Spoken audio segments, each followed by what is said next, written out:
colorzinho começou a sair bem aqui, aparecer.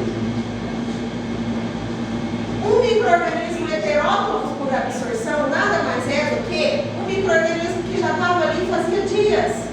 E aí ele inocula a toxina para a toxina começar a putrificar, né, a digerir, que a gente fala, o produto para ele.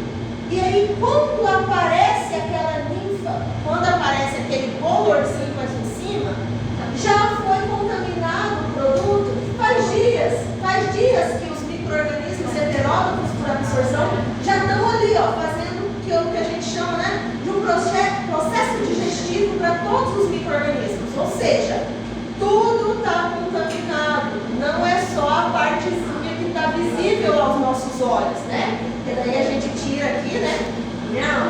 E come o resto. Lá da massa de tomate, tira a parte de cima e come o resto, tá? Então não pode, porque são micro-organismos heterótrofos por absorção. Já está tudo impregnadinho, beleza? Mas quem nunca, né? Aí agora que vocês sabem, vocês medem as consequências. Falam, será que eu como? Será que eu não como, né? Aí fica mais grave a coisa. Vamos lá. Então a gente já viu lá. Vamos continuar nos fatores intrínsecos, né? Existem substâncias inibidoras, né, de micro-organismos que são naturais a cada produto. A lisozima, ela está presente na clara de ovo, tá? Então é uma substância que inibe, né? O timol e o isotimol está presente no orégano. Então muitas das vezes quando a gente vai temperar um determinado produto, muitos embutidos, né, e até salames, eles possuem bastante tempero dessa parte aqui, ó, orégano, pimenta do reino, né? Porque faz o processo de conservação.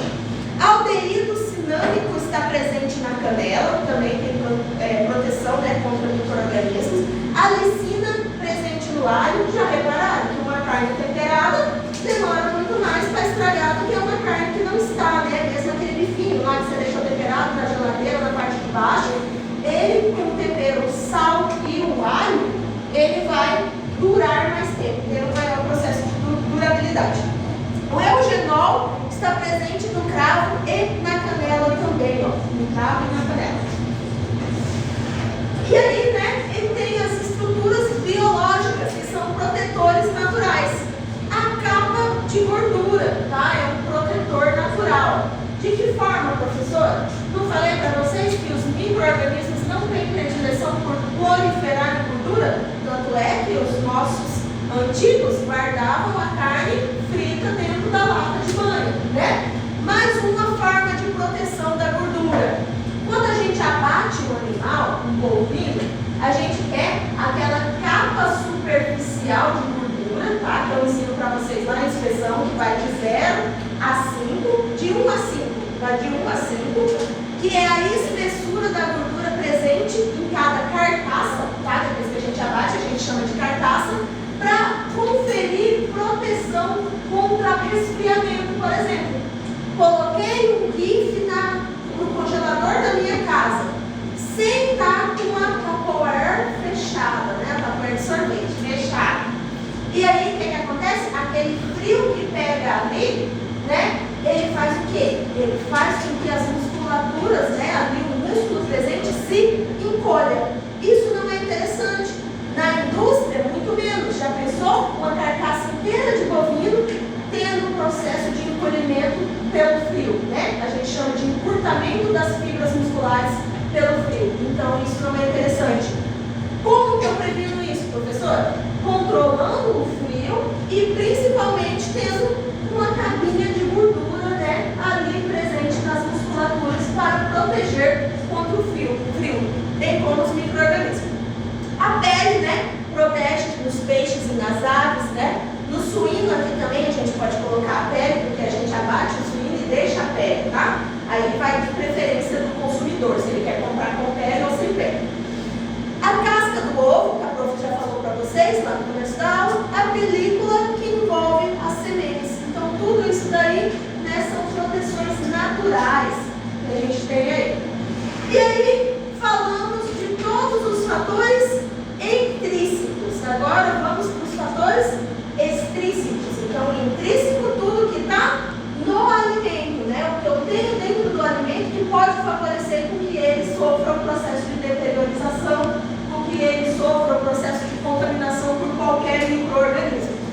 fatores extrínsecos, tudo que está externo, tudo que está relacionado ao meio ambiente, por exemplo, temperatura, umidade relativa do ar, composição atmosférica, tá? Composição da atmosfera.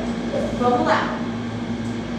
A temperatura é um dos fatores, né, mais importantes. E quando eu digo temperatura, tanto para mais quanto para menos, né, gente? Não falei para vocês que acabei de abater um animal, eu tenho que fazer todos os processos tecnológicos e levar ele o mais rápido possível para o resfriamento. Se eu quero matar algum micro-organismo, por exemplo, eu posso levar para um processo de cocção, tá? Vamos lá. Controla o desenvolvimento dos micro-organismos, seleciona a microbiota. Por quê? Dependendo, eu vou mostrar para vocês uma tabelinha, dependendo do teor de frio que eu coloco em determinado produto, eu vou ter determinados micro-organismos que crescem ou não naquela temperatura, tá? Inibe a formação de toxinas, por quê? Lembra? Não para, né? Não mata a bactéria, mas estatiza o seu crescimento. Então tá ali paradinho. Sucesso na conservação de produtos frescais, né? Aquele produto fresco eu tenho que consumir em um determinado período, né? Vamos lá, um exemplo, né, prático aí. A garrafinha de leite, a garrafinha ou a caixinha de leite, né? Tá fechadinha lá, fica 6 meses no supermercado em temperatura o quê? Ambiente lá, normal, guardada. Cheguei em casa, abri a bichinha, tá escrito lá, consumirem até 5 dias, consumirem até 7 dias, após aberto, né? Manter refrigerado. Por quê? Uma das vezes que eu abri o produto, eu tenho contaminação com os meios externos, né? E aí vai começar a proliferação dos micro-organismos. Eu guardando esse produto na geladeira, eu consigo uma durabilidade de no mínimo 7 dias, como está recomendado lá na embalagem. Beleza? Tá? Pode perguntar, gente, se vocês quiserem.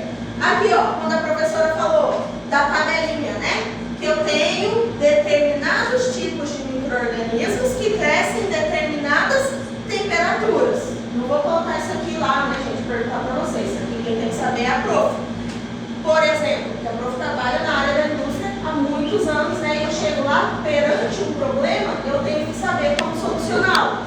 Um dia eu estava numa indústria que exportava carne para São Paulo, né? Nível Brasil. Exportava no nível nacional, né? Mas o mercado maior era São Paulo. E aí lá em São Paulo tem uma rede de supermercados bem famosinha, que eles são estilo nosso Big Lar aqui, né? Vamos falar a verdade. A gente vai no Big Lar, pode fechar os olhos e pegar as coisas, não é? Porque os produtos dele têm uma exímia qualidade, não é mesmo? E aí começou a voltar carretas de carne com um problema. A carne a vácuo, como a gente conhece, né? O colchão mole, que é uma peça grande, né? O colchão mole é uma peça grandona, embalada a vácuo, colchão mole prêmio, tarará, esverdeava, gente, a parte de cima. Ficava verdinha, metalizada, que nem as mosquinhas lá, sabe? Aquele verde metalizado. Voltava os caminhões com essa carne. Descarregava lá no frigorífico e falava, meu Deus do céu, né? Imagina o gasto, né? E a indústria fazendo aquela pressão. Colocava na câmara fria, tomava frio, ficava zero a carne. Zero. Entrava dentro do nosso frigorífico, a carne voltava a ser a carne que tinha ido para eles. Falei, gente, onde está o problema? Peguei várias amostras, mandei fazer várias, né, análises e nada. Não deu nada. O que eu solicitei? Uma visita ao cliente. Carro, avião, vou lá para São Paulo, desci lá, entrei no cliente. Na hora que eu entrei, já vi.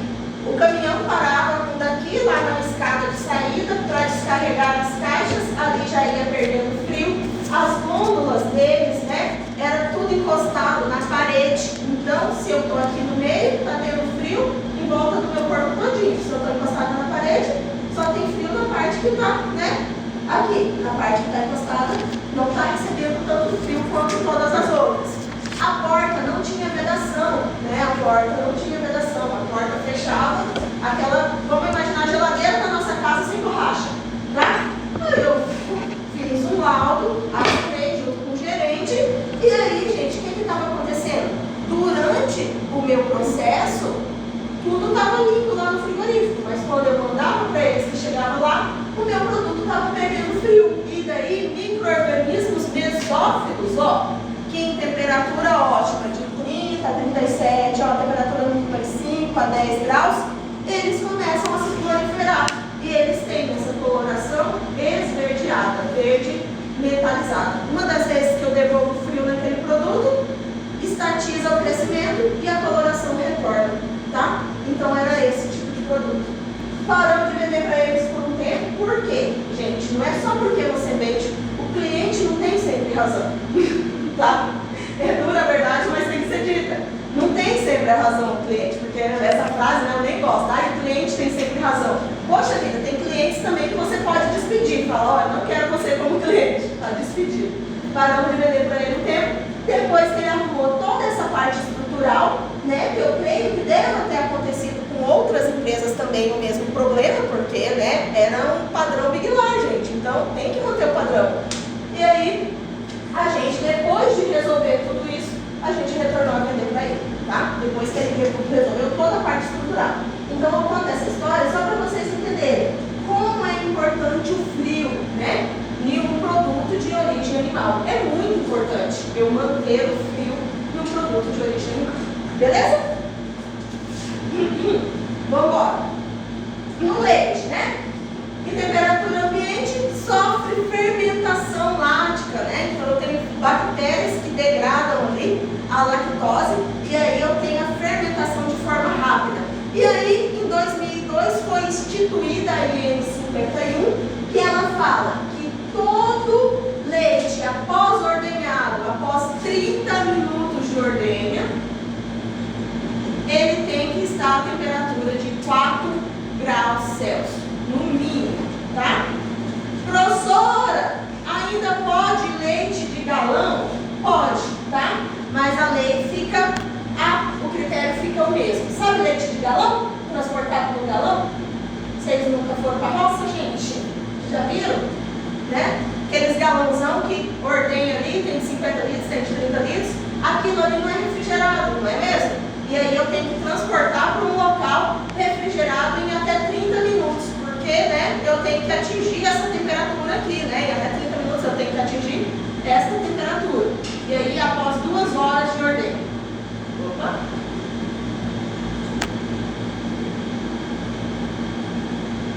Beleza? Porque fica ressalvo ainda dos galões. Não conseguiu tirar ainda os galões para todo mundo. Ainda tem pequeno produtor que produz o leitinho e coloca lá no galão. Aí depois que vai colocar naqueles tonéisões que tem refrigeração que chama resfriador, né? De inox. Já viram? Já? Beleza? Tá? Então essa normativa está em vigor. E aí, para melhorar a qualidade do produto, vai saindo normativas cada dia mais severas, né? Ó, essa é de 2002, já está ficando velhinha. Já está na hora de fazer uma mais novinha, né? Para poder tirar realmente, ó, os galões, né? Tirar. Aí, né, o pequeno produtor que sofre. Mas fazer vamos lá. Não é fácil. Vamos para o pescado. Pescado possui uma rápida deteriorização. Eu tenho que fazer a refrigeração imediata após a retirada da água, quando eu estou ali, ó, em alto mar, por exemplo, tá? Quando a gente faz a despesca aqui, que a gente costuma fazer nos nossos rios mesmo, a gente já leva direto para o processo de resfriamento para fazer a insensibilização e depois abate esses animais, tá, gente? Minimiza o crescimento microbiano pelas ações enzimáticas, né? E ali, ó, com a presença do gelo, tá? Então aqui, ó, trago para vocês, né? Lá em alto mar, eles fazem essas camadas, gelo, essas camadas, para poder realmente sensibilizar e preservar a carne de pesca, provida de pescado, que é muito mais fácil de deteriorar. Umidade relativa do ambiente. Todo mundo sabe o que é a umidade relativa do ambiente, né? Nosso colega ali acabou de falar, a umidade não está legal, né? Está legal, como que não está, né? Umidade relativa do ambiente é a quantidade de água presente, dispersa, né, no ar, beleza? Não vou ler tudo isso daí, vou explicar para vocês nesse esqueminha aqui. Está tudo escrito aqui, ó, quando vocês voltarem, quando vocês forem estudar. Uma umidade relativa do ambiente, ela interfere diretamente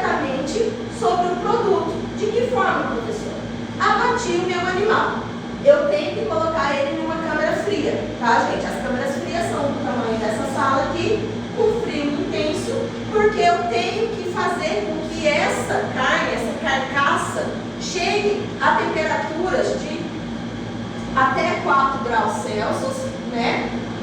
7 em traseiro, 4 em dianteiro, tá? Em até 24 horas. E aí eu preciso desse frio intenso ali em cima da carcaça. E aí é tudo fechadinho, né? Uma das vezes que é tudo fechadinho, professora, eu tenho aqui, ó, um ambiente com umidade relativa elevada. Então a umidade relativa está lá em cima. O evaporador está ligado, né? Aquela sala que você entra, tem tanta condensação assim no ar que você não consegue enxergar nada. E o alimento desidratado está lá dentro, com baixa umidade relativa. O que vai acontecer? O alimento vai absorver a água do meio, não é mesmo? A uva passa, está lá sequinha, aí eu coloco ela dentro de um copo d'água, ela infla de novo, não é mesmo? Seria a mesma coisa aqui, ó, mas estou falando de umidade relativa do ambiente. E aí eu vou ter o quê? Formação de estruturas granulosas, deteriorização microbiana ou geralmente de origem fúngica, né? Eu tenho ali, ó, o produto absorvendo a umidade ali do ar, tá? Vamos pensar na forma contrária, né? Eu tenho umidade relativa reduzida e o alimento com alta atividade de água. O que vai acontecer? O contrário, não é mesmo? O alimento vai perder água para o meio. E aí vou ter desidratação superficial. Aquela carne que a prof falou, que fica assim, ó, murchinha, que perdeu água, tá? Prejuízo nas características organolépticas. O que é característica organoléptica? Aquele produto que eu como, eu sei que é carne de frango, né? Aquele produto que está com as características sensoriais legais, adequadas. Então os alimentos falam. Pode. Isso. Cenoura, ó, ela está falando, pode colocar como exemplo o alface também, né? Aquele alface que está lá na sua casa, esquecido na gaveta, né? Carnaval, final de semana, ninguém lembrou de comer alface. Bota o alface na água de novo, ele hidrata e fica bonitão. Cenoura, esses dias eu salvei umas 3 cenouras lá em casa. Molenga, aí você bota na água, ele hidrata de novo. Aí eu estou levando esses mesmos exemplos, gente. Pense numa câmara gigantesca, com carne com baixa. Se eu tenho, ó, se o meu produto sempre vai ser relação contrária, né? Eu tenho um alimento desidratado, tá desidratado, tá murchinho, o alface lá. E aí eu coloquei um ambiente com água, com umidade relativa elevada. Ele vai absorver a umidade do meio. Só que eu quero essa absorção lá no meu alface, no meu exemplo, foi benéfica, não era? Não queria que ele absorvesse para ele vigorar. Aqui não, eu estou falando de um exagero, né? Aqui eu estou falando de um exagero. Eu vou ter formação de estruturas granulosas ali dentro, porque lembra, eu estou dando um exemplo de uma câmara fria. E aí, as gotículas de água que foi absorvida pelo meu produto, ela vai congelar, formando uma estrutura granulosa, tá? Esse exemplo seu é benéfico. Aqui, eu estou dando um exemplo industrial exagerado, tá? Beleza? Conseguimos entender? E aqui, o contrário. Eu tenho um alimento com alta atividade de água, e aí eu coloquei ele numa câmara fria, com pouca umidade. O que vai acontecer? Ele vai perder água para o meio, e aí vai secar. Vamos pensar naquele queijo. Peguei um queijo frescal, lindo, maravilhoso, eu quero secar ele dentro da câmara fria, com tábuas de madeira, porque é um queijo artesanal, um queijo artesanal ainda pode tábua de madeira, e aí eu tenho que ficar fazendo o quê? Controlando a umidade relativa daquele ambiente. Por quê? Se eu reduzir demais a atividade relativa, o que vai acontecer? Meu queijo vai, né, chupar, vai perder toda a água dele para o meio. E aí é a hora que está escrito aqui, ó, prejuízo nas características organolépticas do alimento, porque eu tenho desidratação intensa da superfície. Quem já viu sabão caseiro? Já viu o sabão caseiro? Eu gosto de trabalhar com gente raiz, assim, ó. Já viu o sabão caseiro?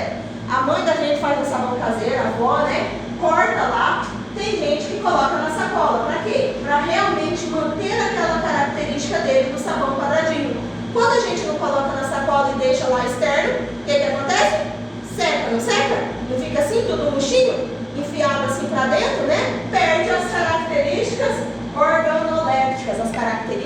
sensoriais que era para realmente ter. Beleza? Dá da gente fazer esse exemplo aí com uma uva passa no copo de água. Mas aqui a prof está tentando explicar para vocês numa câmara fria. Por isso que em frigoríficos de exportação para a União Europeia, o UE, que a gente chama, que é os países mais exigentes, a gente pendura todas as carcaças bovinas, faz com que essa temperatura aqui chegue, tá? Aqui a gente nem usa 7 graus, a gente usa só 4. Em 24 horas tem que estar a carcaça bovina inteirinha com 4 graus Celsius no mínimo, né? A gente afere, tem que estar com 4 graus Celsius. E aí o que acontece? Naquele friozão intenso, muito frio e muito vento, para fazer circular aquele frio dentro da câmara fria com várias carcaças penduradas, a gente pulveriza umas gotículas de água. Coloca um umidificador lá dentro, né? Mas é um umidificador gigante. Lá dentro da câmara fria, para exatamente não acontecer isso aqui, ó. O alimento, né, ter o quê? Perda de água para o meio ambiente. Se eu não tiver essas gotículas de água, no outro dia, quando eu entrar, passou as minhas 24 horas, eu abro a minha câmara fria, vou entrar lá, as carcassinhas estão tudo chupadinha, murchinha, tá? Por quê? Porque elas perderam água excessivamente, para o meio ambiente, tá? Conseguimos entender então, gente, o que é? Né? Então eu tenho que sempre controlar a umidade relativa para eu não ter esses processos maléficos de deteriorização no meu produto final. Conseguimos entender realmente? Se alguém não entendeu, fala que a prof explica tudo de novo, tá? Beleza? A gente tem que levar os conceitos lá para o nosso dia a dia, né? Lá para a nossa casa, que daí a gente consegue entender. Que é realmente esse aí do alface, da cenoura, do sabão caseiro, tá? Tá tudo escritinho aqui para vocês, beleza? Tudo isso aí que eu expliquei. E aí, aqui. Outro fator que é extrínseco, né? Que é, a gente consegue modificar, é o uso de atmosfera modificada, que a gente chama nos alimentos, né? O uso de atmosfera modificada, que nada mais é do que o uso de CO2 em alguns tipos de embalagem. Ó, quando você vai em alguns mercados melhorzinhos aí da cidade, né? A gente consegue ver essa embalagem aqui, tá? Essa embalagem, ela teve a atmosfera dela ali, ela não é só um vácuo comum, ela teve a atmosfera gasosa dela ali modificada para evitar que alguns determinados tipos de micro-organismos cresçam ali, tá? Fazendo com que essa carne tenha uma maior durabilidade, né? O que duraria 3 meses, que é a nossa carne comum lá, a carne a vaca, ela tem validade de 3 meses, vai para 6 meses. Isso é benéfico? Muito, né? Por quê? Eu consigo até exportar. Sabe como funciona a maioria das nossas exportações, gente? Através de navio, tá? Aí o navio sai aqui, ó, nós estamos no centrão de tudo pro Brasil.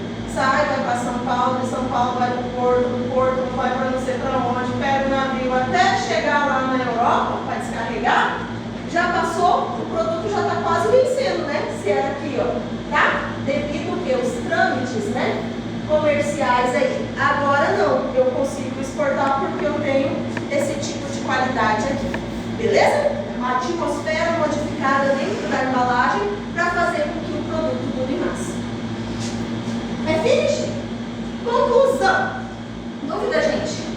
Dessa primeira aula? Não?